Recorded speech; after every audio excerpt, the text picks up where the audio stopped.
আর.এস.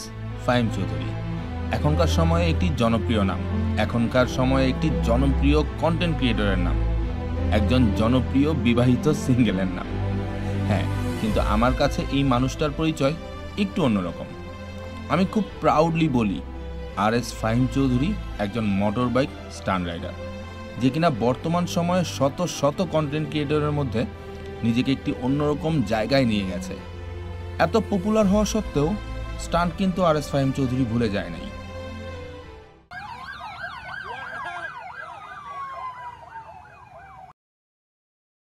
Impossible, বিশাল rally, এটা line up করা অনেক কঠিন। সামনে আগা বিশাল র্যালি, এটা লাইন আপ করা কোয়াইট ইম্পসিবল। আর.এস. ফাহিম চৌধুরী মাশাআল্লাহ, এটা লাইন আপ করা ইম্পসিবল। বাইরো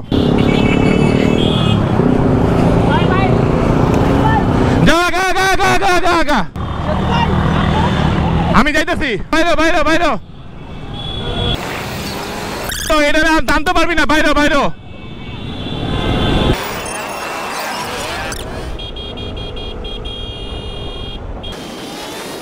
ইভেন বাংলাদেশে এমন অনেক কন্টেন্ট ক্রিয়েটর আছে যারা মোটরবাইক স্টান্ট দিয়ে ভিডিও শুরু করলেও পপুলার হওয়ার পরে সেখানে আর ফিরে তাকায় নাই।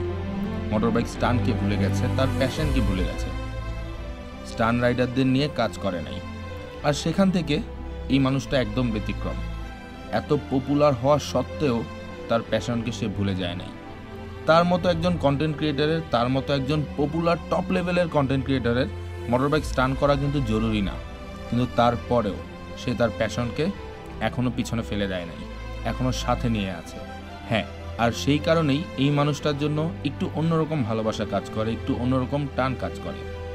না, এই টান আজকের দিনের পপুলার আর.এস. ফাহিম চৌধুরীর জন্য না, এই টান সেই ছেলেটার জন্য যার কোনো ইউটিউব চ্যানেল ছিল না, সেই ছেলেটার জন্য যে সারা দিন সাইকেল দিয়ে স্টান্ট করতো আর অনেক স্ট্রাগল করতো, আর সেই ভালোবাসাটা এখনও রয়ে গেছে। আজকে আমরা গিয়েছিলাম এমএসভিজেড এর বিজয় র্যালিতে। বিশাল এক র্যালি করছে এমএসভিজেড। হ্যাঁ, এই ভিডিওতে একটু কাট করে দিলেও আমার তুমি নলে কিন্তু পুরো র্যালি ভিডিওটা আপলোড করে রেখেছি স্মৃতি ধরে রাখার উদ্দেশ্যে। সবাইকে বিজয়ের শুভেচ্ছা জানিয়ে আজকে বিদায় নিচ্ছি। তবে হ্যাঁ, পরবর্তী অংশটুকু র্যালির কিছু ক্লিপ দিয়ে সাজানো আছে। যদি ভিডিওটা ভালো লাগে অবশ্যই শেয়ার করবেন, এবং এত বড় র্যালি দেখে আপনাদের কেমন লেগেছে জানাতে ভুলবেন না কমেন্টে। আল্লাহ হাফেজ। পুরো ভিডিওতে হয়তো আর কোনো কথা থাকবে না, কিন্তু পুরো ভিডিওটাতে আমি চেষ্টা করেছি আর.এস. ফাহিম চৌধুরীর বা এমএসভিজেড এর পুরো র্যালিটার একটা ভিডিও ধরে রাখতে। আমার আসলে ভিডিও করার কোনো উদ্দেশ্য ছিল না, কিন্তু তারপরও আমার কাছে মনে হলো যে আসলে এত বড় একটা র্যালি স্মৃতি ধরে রাখি, ওই উদ্দেশ্যেই ভিডিওটা করে রাখা। পরবর্তী ক্লিপগুলো পুরো র্যালিটা দেখতে পাবেন। অবশ্যই আপনারা কে কোথায় আছেন যদি চোখে পড়ে কমেন্ট করতে ভুলবেন না। আমি হাসান সেতু আজকে বিদায় নিচ্ছি, আবারও চলে আসবো যে কোনো সময় যে কোনো জায়গায় ক্যামেরা অন করে। সে পর্যন্ত ভালো থাকবেন, সুস্থ থাকবেন, এবং আমার ভিডিওটা যদি ভালো লাগে, এমএসভিজেডকে যদি ভালোবাসেন, বাংলাদেশের মোটর বাইক স্টান্ট রাইডারদের যদি ভালোবাসেন, অবশ্যই একটা লাইক দিয়ে যাবেন এবং সাবস্ক্রাইব করবেন আমার ইউটিউব চ্যানেল। আল্লাহ হাফেজ।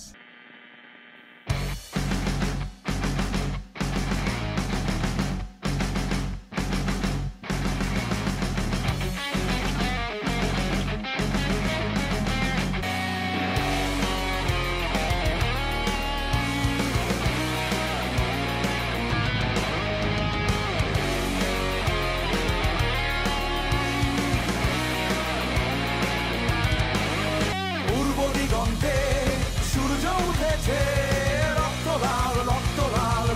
লাল, জোয়ার এসেছে জনসমুদ্রে, রক্ত লাল। হাত ব্যথা হয়ে গেছে, আর ধরে রাখা সম্ভব না।